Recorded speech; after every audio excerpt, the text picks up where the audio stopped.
ब्रह्मा विष्णु युद्ध। नंदिकेश्वर बोले, पूर्व काल में श्री विष्णु अपनी पत्नी श्री लक्ष्मी जी के साथ शेषशय्या पर शयन कर रहे थे। तब एक बार ब्रह्मा जी वहां पहुंचे और विष्णु जी को पुत्र कहकर पुकारने लगे, पुत्र उठो, मैं तुम्हारा ईश्वर तुम्हारे सामने खड़ा हूं। यह सुनकर विष्णु जी को क्रोध आ गया। फिर भी शांत रहते हुए वे बोले, पुत्र तुम्हारा कल्याण हो, कहो अपने पिता के पास कैसे आना हुआ। यह सुनकर ब्रह्मा जी कहने लगे, मैं तुम्हारा रक्षक हूँ, सारे जगत का पितामह हूँ, सारा जगत मुझ में निवास करता है, तू मेरी नाभि कमल से प्रकट होकर मुझसे ऐसी बातें कर रहा है। इस प्रकार दोनों में विवाद होने लगा। तब वे दोनों अपने को प्रभु कहते कहते एक दूसरे का वध करने को तैयार हो गए। हंस और गरुड़ पर बैठे दोनों परस्पर युद्ध करने लगे। ब्रह्मा जी के वक्षस्थल में विष्णु जी ने अनेकों अस्त्रों का प्रहार करके उन्हें व्याकुल कर दिया। इससे कुपित हो ब्रह्मा जी ने भी पलटकर भयानक प्रहार किए। उनके पारस्परिक आघातों से देवताओं में हलचल मच गई। वे घबराए और त्रिशूलधारी भगवान शिव के पास गए और उन्हें सारी व्यथा सुनाई। भगवान शिव अपनी सभा में उमा देवी सहित सिंहासन पर विराजमान थे और मंद मंद मुस्करा रहे थे।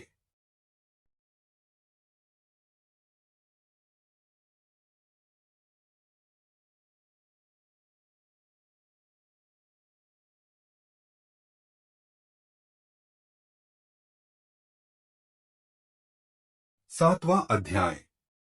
शिव निर्णय। महादेव जी बोले, पुत्रों, मैं जानता हूं कि तुम ब्रह्मा और विष्णु के परस्पर युद्ध से बहुत दुखी हो। तुम डरो मत, मैं अपने गणों के साथ तुम्हारे साथ चलता हूं। तब भगवान शिव अपने नंदी पर आरूढ़ हो देवताओं सहित युद्धस्थल की ओर चल दिए। वहां छिपकर वे ब्रह्मा विष्णु के युद्ध को देखने लगे। उन्हें जब यह ज्ञात हुआ कि वे दोनों एक दूसरे को मारने की इच्छा से माहेश्वर और पाशुपात अस्त्रों का प्रयोग करने जा रहे हैं, तो वे युद्ध को शांत करने के लिए महाअग्नि के तुल्य एक स्तंभ रूप में ब्रह्मा और विष्णु के मध्य खड़े हो गए। महाअग्नि के प्रकट होते ही दोनों के अस्त्र स्वयं ही शांत हो गए।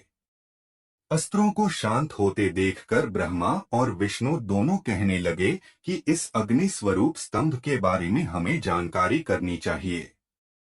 दोनों ने उसकी परीक्षा लेने का निर्णय लिया।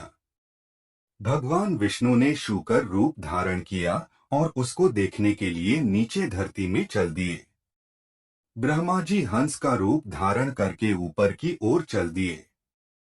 पाताल में बहुत नीचे जाने पर भी विष्णु जी को स्तंभ का अंत नहीं मिला। अतः वे वापस चले आए। ब्रह्मा जी ने आकाश में जाकर केतकी का फूल देखा। वे उस फूल को लेकर विष्णु जी के पास गए। विष्णु ने उनके चरण पकड़ लिए। ब्रह्मा जी के छल को देखकर भगवान शिव प्रकट विष्णु जी की महानता से शिव प्रसन्न होकर बोले, हे विष्णु जी, आप सत्य बोलते हैं। अतः मैं आपको अपनी समानता का अधिकार देता हूँ। आठवां अध्याय। ब्रह्मा का अभिमान भंग।